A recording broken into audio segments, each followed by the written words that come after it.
Imagine standing waist deep in a prehistoric river. The water is warm, brown, moving slowly around your legs like something thick and alive. The river is nearly 2 miles wide, choked on both banks by dense, suffocating Cretaceous jungle. The air is so humid it sits against your skin like a hot, wet cloth. And the smell! The air carries the heavy, rotting sweetness of ancient vegetation and decaying organic matter from the river. And beneath that, something else. Something animal. Something large and alive, very close, that you cannot locate. You are not alone in this water. You can feel that before you can explain it. Something massive just moved 30 feet below the surface. Not a sound, not a ripple. A displacement, a slow, irresistible wall of pressure pushing against your legs from somewhere deep in the murk beneath you. You look downstream. The surface is completely still. The jungle has gone silent. And then, rising slowly from the brown water not 60 feet away, a skull 5 feet long. Nostrils positioned far back on the snout, sitting above the waterline. Eyes that do not blink. A jaw lined with long, conical, interlocking teeth that curve inward like the bars of a biological cage. Behind that skull, climbing from the water toward the open sky, is a ridge of towering spines, 5 feet tall, like the dorsal fin of something from a world that has no name for what it is. It does not rush. It does not roar. It simply watches you from the brown water with the ancient, cold patience of a predator that has never, not once in 95 million years, needed to hurry. Welcome to the Kem Kem river system, North Africa, 95 million years ago. And welcome to the largest predatory creature that has ever walked this earth. Its name is Spinosaurus, and for over a century we thought we understood it. We named it, we studied it, we gave it starring roles in blockbuster films as the ultimate land-killing machine. We were wrong about almost everything, because what paleontologists discovered through one of the most extraordinary, painful, and genuinely cinematic journeys in the history of science is that Spinosaurus was not the land predator we imagined. It was something far stranger, far more unsettling. The largest predatory dinosaur that ever lived chose to live in the water. But before we can understand what it truly was, we have to start with the night its secrets nearly vanished from the earth forever. The year is 1912. A German paleontologist named Ernst Stromer is crouching in the Egyptian desert, carefully brushing sand from a fragment of bone larger than his arm. He does not yet know what he has found. But over the following months, as more fragments emerge from the Bahariya formation, a picture assembles itself from the ancient rock. A predatory dinosaur unlike anything in the fossil record. Crocodile-like jaws, conical interlocking teeth, and rising from its spine, a towering array of elongated neural bones that no one has ever seen on any dinosaur. A sail, 5 feet tall, vast and strange, and impossible. Stromer spends 3 decades of his life studying these bones. He names the creature Spinosaurus aegyptiacus, the spine lizard of Egypt. He publishes his findings. The scientific world takes notice. He stores the original fossils, the only physical evidence of the largest predatory dinosaur in the history of this planet, in the Bavarian State Collection for Paleontology in Munich. And then the world goes to war. As Allied bombing campaigns intensify across Germany through the early 1940s, Stromer writes to the museum director. Once. then again, then repeatedly, begging, then formally demanding that his irreplaceable specimens be moved to safety before the bombs reach Munich. Every request is denied. On the night of April the 24th, 1944, Allied aircraft bomb Munich. The museum is destroyed. When the news reaches Stromer, he is 70 years old and far from the city. He reads the letter describing the destruction of his collection and sets it down on his desk. The bones he spent 30 years excavating, cataloging and defending, the only known physical evidence of the most extraordinary predatory dinosaur ever discovered, exist now only in his own drawings and field notes. In a single night, the original Spinosaurus has been erased from the physical world. He never excavates again. He never recovers another specimen. Ernst Stromer lives until 1952. He dies knowing that the most important discovery of his lifetime burned in a war he did not start. For the next 70 years, Spinosaurus exists only in his sketches. Science knows it was real. Science knows it was enormous. But almost everything else, its true anatomy, its biology, how it moved, how it hunted, what kind of world it actually inhabited, is a mystery sealed inside the rubble of a museum and the faded drawings of a man who saw it once and lost it. Until 2008. When the young scientist walks through a dusty market in Morocco and a stranger hands him a cardboard box. Nizar Ibrahim is 25 years old, walking through Erfoud, a small Moroccan desert town near the Sahara, when a local fossil dealer approaches him and offers a cardboard box. Inside are fragments of dinosaur bone, dense and unusual. Ibrahim photographs them carefully, studies them with the focused attention of someone who has learned to notice what others walk past. Then he returns to his research. 6 years pass. In 2014, Ibrahim is examining a drawer of bone fragments in an Italian museum when everything stops. The cross-section of the bone in front of him is wrong. Imagine holding a fragment of ancient bone up to the light, a piece roughly the size of a traffic cone, and seeing the interior structure. In almost every large dinosaur, the inside of the bone is hollow, lightweight, built for an animal that needs mobility above all else. This bone is solid, dense. Its internal architecture looks like the bone of a modern diving bird, a cormorant or a penguin, a creature that has traded buoyancy for depth, hollow air spaces for the weight needed to sink beneath the surface of the water and stay there. But this bone fragment belongs to an animal the size of a city block. Ibrahim traces the specimen back through the collection records to Morocco. He returns. He asks questions in small desert towns near the Kem Kem fossil beds for weeks, following the chain of provenance back through dealers and intermediaries toward its origin. He finds the man from the market, the man who handed him the cardboard box 6 years earlier. He leads Ibrahim to a dig site in the Moroccan Sahara. A new Spinosaurus specimen, the most complete skeleton found since Stromer's fossils burned in the Munich Museum in 1944. In September 2014, Ibrahim and his team published their findings in the journal Science. And the paper dismantles, completely and permanently, everything the paleontology world thought it understood about the largest predatory dinosaur ever discovered. Spinosaurus was not a land predator carrying unusual teeth. It was a river monster.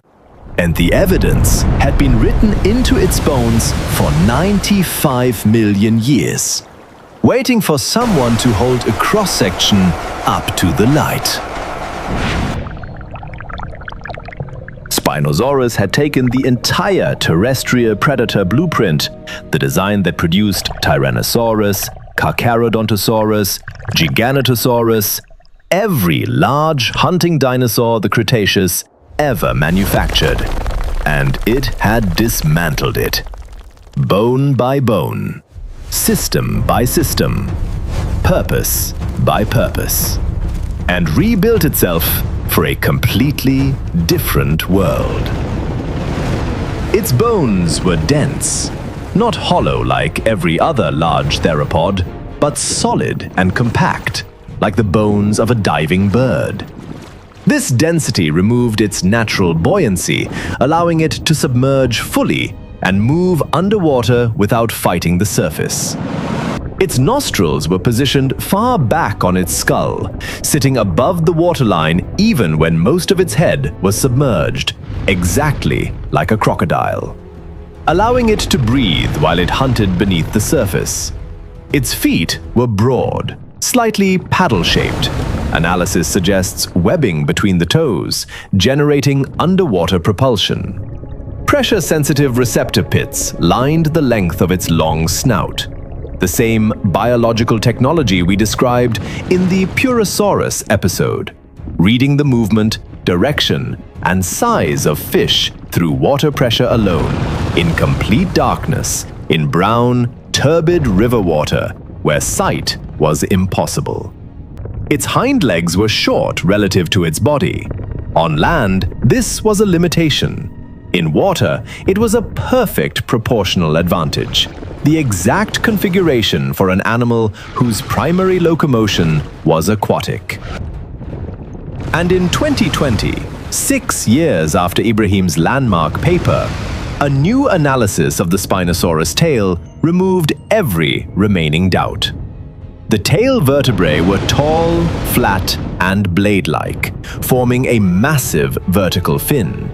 Not the counterbalancing tail of a land dinosaur, a swimming fin, a propulsion organ, the tail of a creature that spent the vast majority of its life moving through water.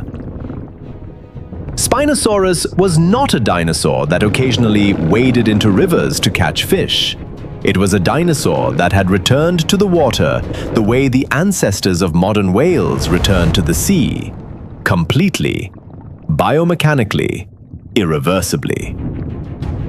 The largest predatory dinosaur in the history of this planet had chosen water over land. And it had done so in a river system so enormous, so dense with predatory life, that even at its scale, even at 59 feet and 20 tons, it was still not the only danger in the water. The world it ruled was not a kingdom. It was an arms race, with no ceiling. Put yourself back in that river, waist deep. Brown water, humid, heavy air. Paleontologists who study the Kem Kem ecosystem use a specific phrase to describe it. This is not dramatic flair.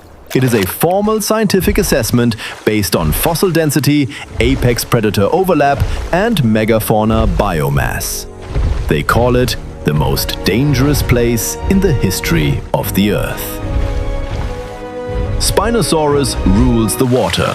But step onto the riverbank, step out of the brown river onto the muddy, root-tangled floodplain, and you are standing in the hunting territory of Carcharodontosaurus. Picture this animal clearly, because it demands to be understood on its own terms. 45 feet long, a skull 4 feet long and 18 inches wide with deep, blade-like serrated teeth. Not conical gripping tools like Spinosaurus, but slashing blades designed to cut through muscle and organ tissue in a single pass. Built on massive, heavily muscled hind legs, a ground-covering predator that patrolled the jungle margins and the open floodplains with the territorial certainty of an animal that had never, on land, met anything it needed to move aside for. Paleontologists call it the African Tyrannosaurus. It hunted the same prey, occupied the same ecological role, and matched Tyrannosaurus in scale almost exactly. Two of the largest land predators in the history of life on Earth, sharing the same ecosystem, separated only by the waterline. Above the river, things were no safer. Giant pterosaurs, Alanka, and Hanguera, with wingspans of 15 to 20 feet, carved slow circles above the floodplain. Not the elegant, graceful flyers of popular imagination. These were heavy, predatory machines, opportunistic hunters that would drop from altitude onto smaller dinosaurs, pterosaurs, and anything moving near the water's edge. Their shadows crossed the river surface like slow, cold warnings. In the shallower margins and mudflats, aegyptiacus, a massive crocodilian with a skull 5 feet wide, lay in the muddy shallows, perfectly still, waiting with the patience of an animal that has evolved to wait in the mud for a very long time. And in the deep river alongside Spinosaurus, prey of almost incomprehensible scale.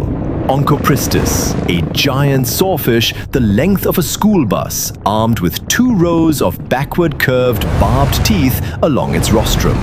Coelacanths the size of great white sharks. Lungfish larger than any living today. This was not an ecosystem. It was an evolutionary pressure cooker running at maximum intensity for millions of years. Every creature in it was enormous. Every creature was lethal. And the pressure of that constant, unrelenting competition produced biological adaptations of almost incomprehensible sophistication. Spinosaurus had reached the top of all of it. You are waist deep in its river, and somewhere in the brown water behind you, the pressure-sensitive receptors along that 5-foot skull have just registered your exact position, your weight, and your direction of movement. The question it is asking, with the cold, unhurried arithmetic of an animal that has never needed to rush, is whether you are worth the energy.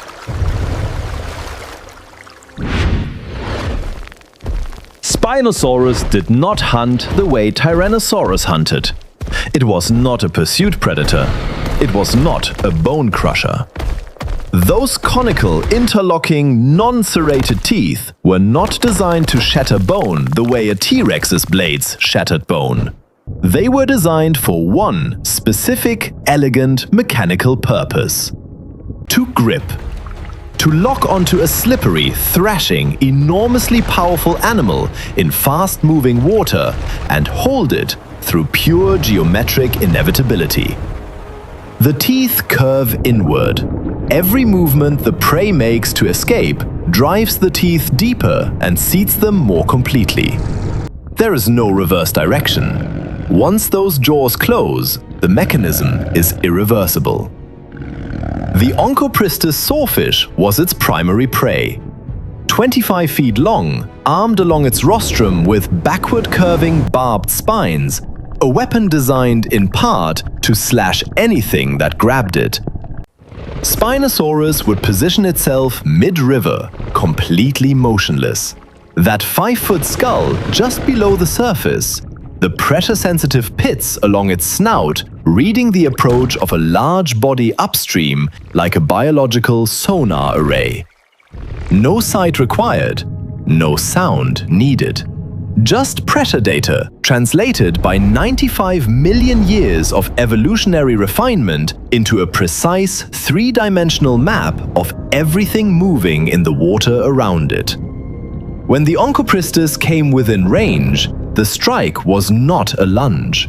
It was a single, precise hydraulic plunge. That enormous skull driving straight down through the water surface, the interlocking teeth snapping shut around the sawfish's body in one movement.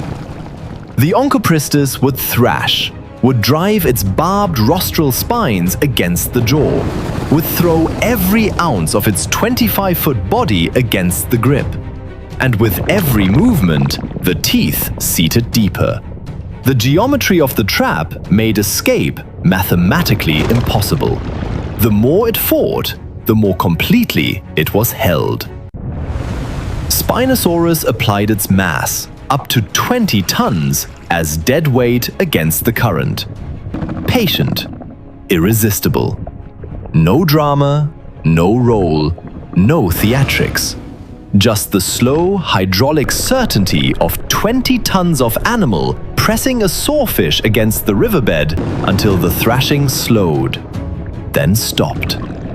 Then the forelimbs, short, heavily muscled, armed with massive curved claws that could hook into a carcass the way a grappling hook sets into stone, would reposition the prey head first in those inward curving jaws and swallow. It was not savage, it was not theatrical, it was the most surgically efficient aquatic hunting system the dinosaur lineage ever produced. A predator that had spent millions of years refining one motion, one precise, hydraulic, irresistible motion, until it required no wasted energy, no wasted time, and no possibility of failure. A surgeon working in a river, in the dark, 95 million years before a human being ever held a scalpel.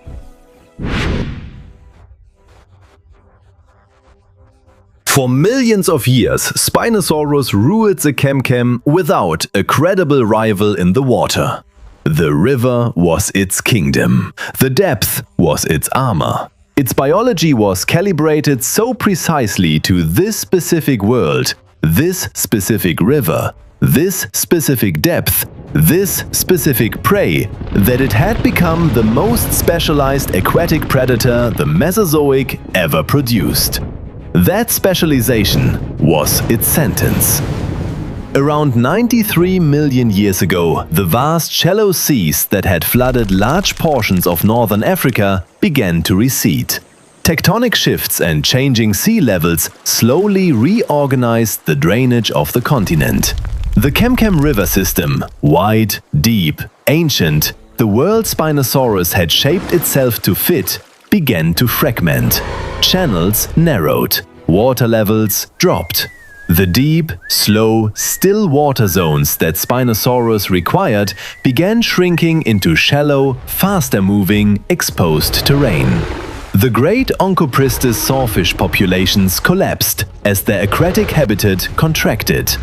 The giant fish that had sustained the apex predator across millions of years began disappearing from the river.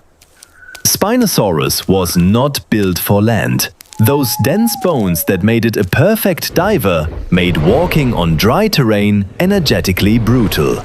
The short hind legs that propelled it through water with perfect efficiency were clumsy and slow on exposed riverbank.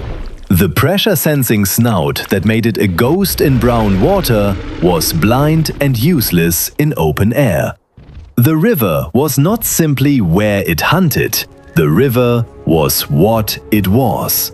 Its entire biology had been surrendered to the water. When the water retreated, there was no alternative. There was no adaptation fast enough. There was no land predator hiding inside the aquatic one, waiting to emerge. Picture the last Spinosaurus in the final seasons of the Kem Kem. That enormous body, built for buoyancy and depth, and the pressure-reading hunt in warm, slow brown water, now standing in shallows that barely reach its knees. The deep channels where it had drifted and ambushed without effort now exposed mudflat drying in the Cretaceous sun. The prey gone, the depth gone. The kingdom draining away faster than any evolutionary process could respond to. Those magnificent hydraulic jaws, the most perfectly engineered fish trap in the history of the dinosaur lineage. That extraordinary pressure-sensing snout, that vast, blade-like swimming tail. All of it. Every extraordinary, hard-won biological achievement. Completely useless against a dropping water level. The greatest predatory dinosaur in the history of this planet, The animal that was discovered, studied, then burned in a war, then forgotten for 70 years, then found again in a cardboard box on a Moroccan street, lay down in the shrinking mud of a disappearing river. Not in combat, not in glory, not in any moment that this animal deserved. Just the slow, quiet arithmetic of starvation in a world that had moved on. For the second time in its history, Spinosaurus was swallowed by the dark. Spinosaurus is the proof that every episode of this series has been building toward. Every creature we have studied, from the saber-tooth to the hell pig, from the terror bird to the hydraulic leviathan, has told the same story in a different language. The more perfectly you are built for one specific world, the more completely you are destroyed when that world ends. Specialization is the cost of dominance. And the Earth always, eventually, presents the invoice. But while the rivers of North Africa were draining and the Kem Kem was turning to dust, something else was circling in the open ocean. Something that had been perfecting itself in deep water for 20 million years. An animal whose individual teeth were the size of a human hand, whose full silhouette passing beneath a boat would block the sunlight from reaching the surface above it, whose bite force exceeded that of every creature in this entire series combined. Next time on Echoes of Extinction, we leave the rivers, we leave the land, we descend into the open ocean at its most lethal and most ancient. Meet Megalodon. If the river god kept you watching until the end, hit subscribe, leave a like, and tap the video on your screen right now to dive into the deep. We will see you in the next episode of Echoes of Extinction.